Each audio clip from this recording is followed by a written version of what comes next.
And the body of Christ is not limited by geography or denomination. When one part suffer, we all should care. So kapag may nababalitaan tayo na isang mga kapatiran, mga sa ibang lugar, dapat nakikiano rin tayo, nakikidamay, nakikisimpatya tayo sa kanila, or dapat, if ever, nagme-message tayo, oh Brad, kumusta na kayo dyan? So para malaman natin yung nangyayari sa kanila, kasi nga sinasabi po sa 1 Corinthians chapter 12 to 26, na tayo ay isang body. Dahil si Christ, siya yung head, siya yung nag-isang head, at tayo yung body. Sino ba yung body? Kahit tayo ay magkakalayo ng lugar, sa Pilipinas, yan, sa ibang lugar, Ilocos, kung may mga kilala kayo, sa Mindoro, is tayo yung body. So dapat nagkakaroon tayo ng unity, nagkakaroon tayo ng napapadama natin sa kanila yung pagmamahal bilang sa Kristiyano. At dito po sa 29, at ang mga alagad ay ayon sa kaya ng bawat isa ay nangagpas niyang magpadala ng saklolo sa mga kapatid na nangananahan sa Judea. So pinapakita po dyan na mga kapatiran natin ay kumbaga parang hindi na sila pinipilit. Meron silang pusang loob, bukal sa puso ang kanilang pagdamay sa mga kapatiran sa Judea.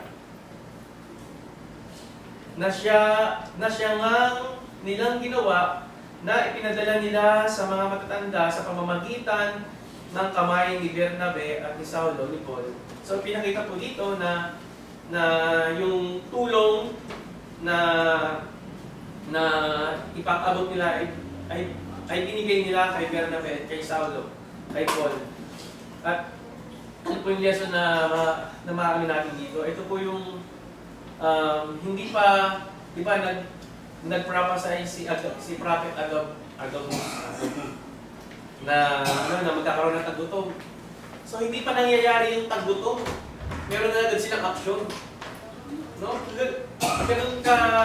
Ganun ka, kasobrang ka-caring ng mga church, ng mga believers noon. Hindi pa dumarating yung sakuna, meron na silang tulong. Kumbaga, parang advance. Dito, advance yung advance yung paggawa ng kalsada. So, yung po mga churches po doon, pinapakita po dito sa mga verse na to na nalubha silang kumbaga mapagmahal sa mga kapatiran. The believers respond as one body. No one was forced. This was voluntary and heartfelt giving. Churches in Macedonia, despite their severe trials and poverty, they give generously and joyfully to help the Jerusalem church. So pinapakita din po doon sa chapter 2 ng sa 2 Corinthians chapter 8 verse 1-4. Na ang mga churches sa Macedonia, na kahit sila ay naghihirap, kahit sila may pinagdadaanan, nagpapadala pa rin sila ng tulong doon sa kapatiran nila sa Jerusalem. Kasi alam po natin yung sa Jerusalem, di ba, kung malalaman natin is yung persecution ng mga Christian doon, yung kahirapan nila na nadarama, talagang sinusupport niya sila ng mga ibang churches. Katulad nga ng churches sa Macedonia, katulad ng church sa Philippi, sa Thessalonica, at Berea. It is not how much we give, it's how willing we are to give. Really unity shows when we share that we can. So hindi mahalaga yung kung gaano kalaki, kung gaano karami, kung gaano kahalaga. Ang mahalaga ay yung nararamdaman ng mga kapatiran natin na yung puso natin is nasa kanila. Nararamdaman nila na tayo ay nakikisa sa kanilang pinagdaraanan. Sa 1 Corinthians chapter 12 verse 13 to 14, sinasabi dito na na dahil nga tayo isang body, na si Christ ang ating head, so dapat tayong nagtutulungan.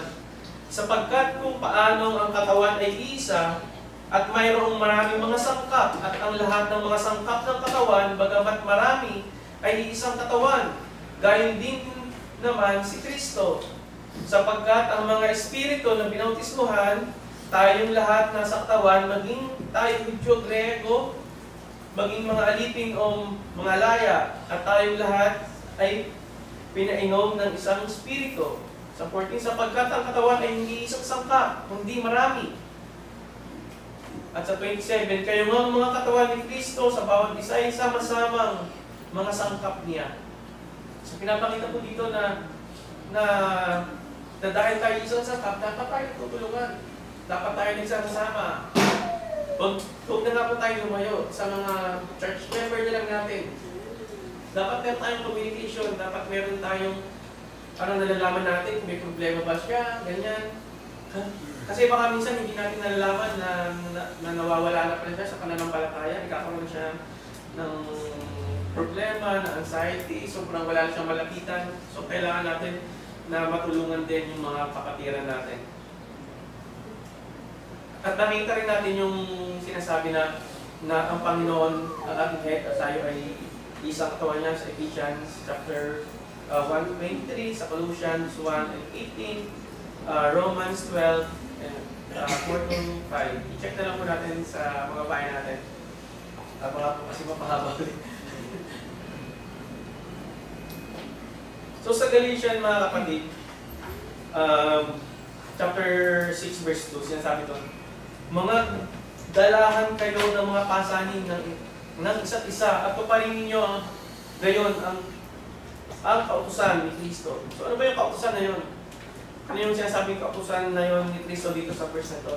Yun ay ang pagmamahalan sa isa't isa. Love one another, John 13 verse 34 and Galatians 5-14. So makapansin natin mga kapatid, no? Kapag nasugatan tayo dito, sino yung gagamot niya? Yung pasangin niya gagamot. Di ba yung mga ibang part din? So, siyempre gagamitin mo kami, parang ganun din. So, may mga kapatiran tayo na nasasaktan, so kailangan nating damayan, kailangan nating samahan sa mga crisis ang marating sa buhay nila. Katulad nga nung sa Taal, kung kailan niyo si Brother Roger Wanasen, kinontak niya ako para kasi magdadala sila ng tulong dito sa mga kapatiran natin sa Batangas. So sama agad ako kasi opportunity na yun para makatulong sa kanila doon. Kaya natutuwa ako sa mga preacher na talagang pumupunta sa ibang lugar para makapagturo, makapagdala ng mabuting balita, ng tulong, financial aid.